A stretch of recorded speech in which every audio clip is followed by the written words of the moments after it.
स्वतंत्रता दिवस के मौके पर झारखंड के राज्यपाल संतोष कुमार गंगवार ने रांची के ऐतिहासिक मोरहाबादी मैदान में ध्वजारोहण किया। उन्होंने दिशोम गुरु शिबू सोरेन को श्रद्धांजलि दी और कहा कि आज पूरा देश और दुनिया झारखंड की ओर देख रही है। हमारे झारखंड में अवसरों की कोई कमी नहीं है। हमारा प्रदेश आज देश के साथ प्रगति के पथ पर अग्रसर है। राज्यपाल ने कहा कि कानून व्यवस्था को मजबूत करना हमारी सरकार की प्राथमिकता है।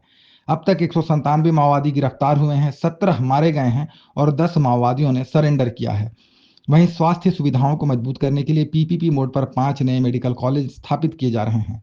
रांची में रिम्स 2 की स्थापना के लिए 10,000 करोड़ रुपए की प्रशासनिक स्वीकृति दी गई है। भूमाफियाओं, अवैध वन कटाई, अवैध खनिज उत्खनन, बिजली चोरी और संगठित अपराध के खिलाफ कठोर कार्रवाई जारी है और भविष्य में भी जारी रहेगी। राज्यपाल ने इस मौके पर राज्य के 43 पुलिस अधिकारी और जवानों को विभिन्न पदकों से अलंकृत किया। भाइयों, बहनों और प्यारे बच्चों,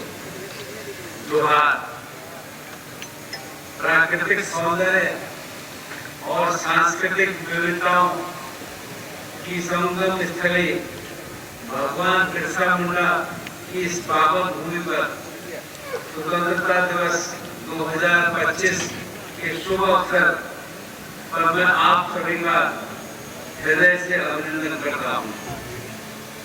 हमारे इस राष्ट्रीय पर्व की पावन बेला पर मैं समस्त प्रदेशवासियों को हार्दिक शुभकामनाएं देता हूँ। इस ऐतिहासिक अवसर पर मैं राष्ट्रपिता महात्मा गांधी, नेताजी सुभाष चंद्र बोस, डॉक्टर राजेंद्र प्रसाद, पंडित जवाहरलाल नेहरू, सरदार वल्लभ भाई पटेल, मौलाना अबुल कलाम आजाद, बाबा साहब डॉक्टर भीमराव अंबेडकर, सरदार भगत सिंह सहित देश के उन सभी वीर स्वतंत्रता सेनानियों को नमन करता हूँ, जिनके त्याग और बलिदान के कारण आज हमें विश्व में एक स्वतंत्र राष्ट्र के नागरिक कहलाने का गौरव प्राप्त हुआ है। इन महान देशभक्तों का जीवन हम सभी देशवासियों के लिए प्रेरणा का स्रोत रहा है।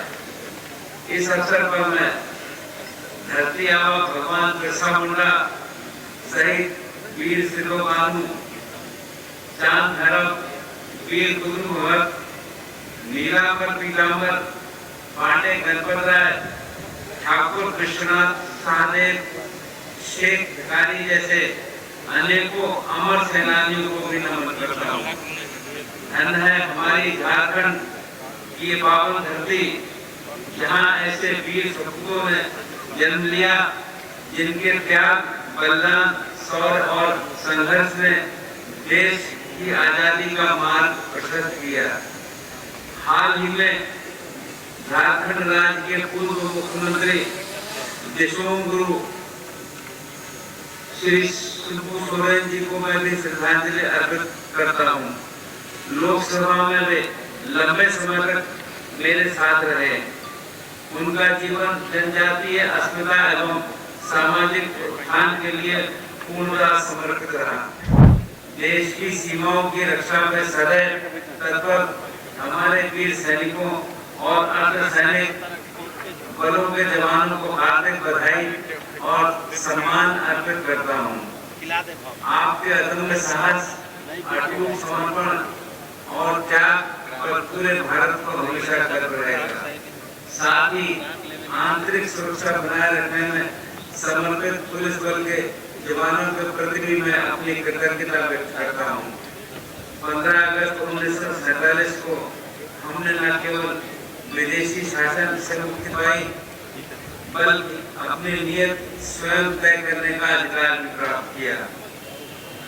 आज हमारे देश विभिन्न क्षेत्रों में लगातार नई ऊंचाइयां छू रहा है और विकास के नए आयाम स्थापित कर रहा है।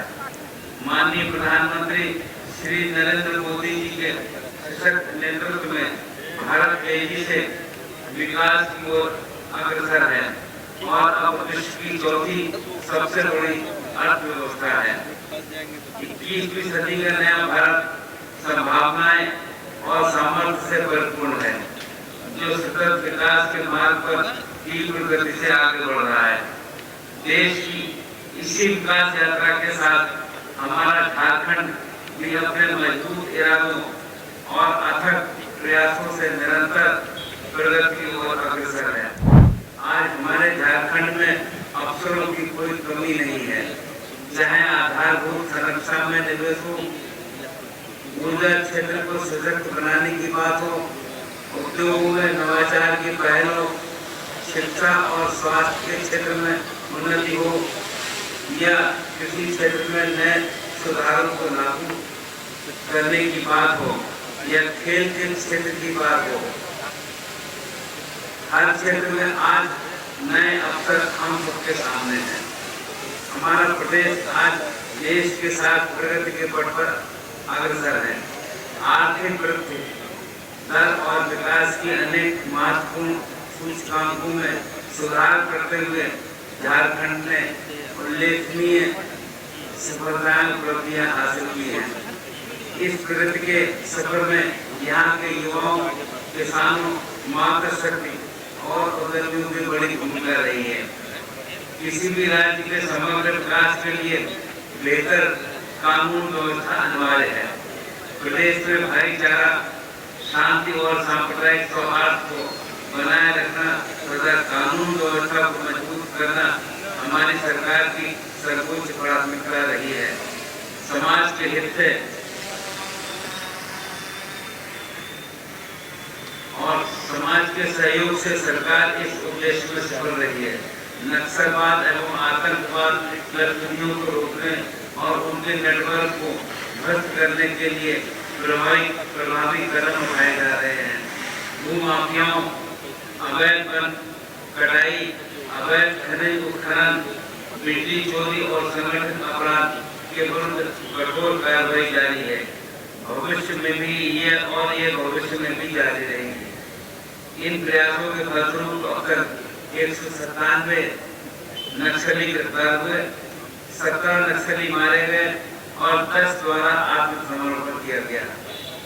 राज्य में कानून व्यवस्था को दुरुस्त बनाए रखने के साथ साथ हमारी सरकार हर नागरिक के वैधानिक अधिकारों के संरक्षण के लिए प्रतिबद्ध है। इसके साथ ही देश के व्यापक हित में माननीय प्रधानमंत्री श्री नरेंद्र मोदी जी के नेतृत्व में पुराने ब्रिटिश कालीन कानूनों को समाप्त कर 3 नए आपराधिक कानून लागू किए गए हैं। इन कानूनों का मुख्य उद्देश्य दोषियों को सजा दिलाना और पीड़ितों को न्याय सुनिश्चित करना है।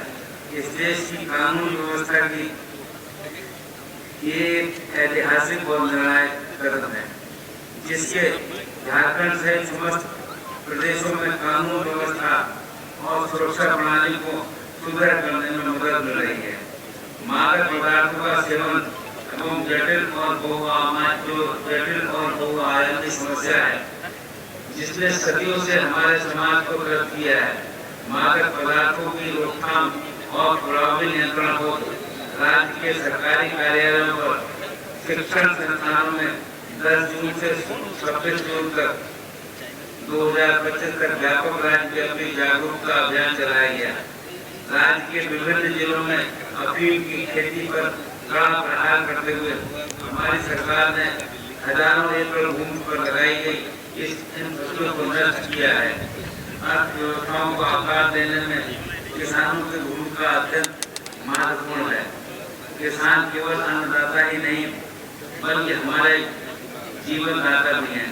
उनकी उपज को उचित मूल्य दिलाने और उनकी आजीविका सुधारने के लिए हमारी सरकार बहुआयामी प्रयास कर रही है। किसान समृद्धि योजना के अंतर्गत 90% अनुदान का सौर ऊर्जा आधारित पंप सेट वितरित किए जा रहे हैं।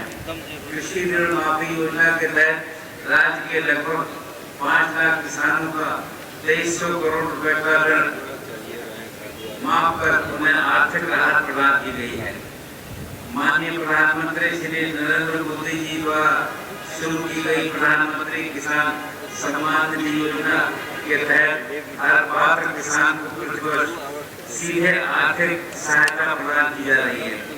साथ ही किसान क्रेडिट कार्ड योजना के माध्यम से किसानों को समय पर सस्ती दरों पर ऋण उपलब्ध कराया जा रहा है। कृषि को सशक्त बनाने के लिए सिंचाई सुविधाओं का लगातार विस्तार किया जा रहा है।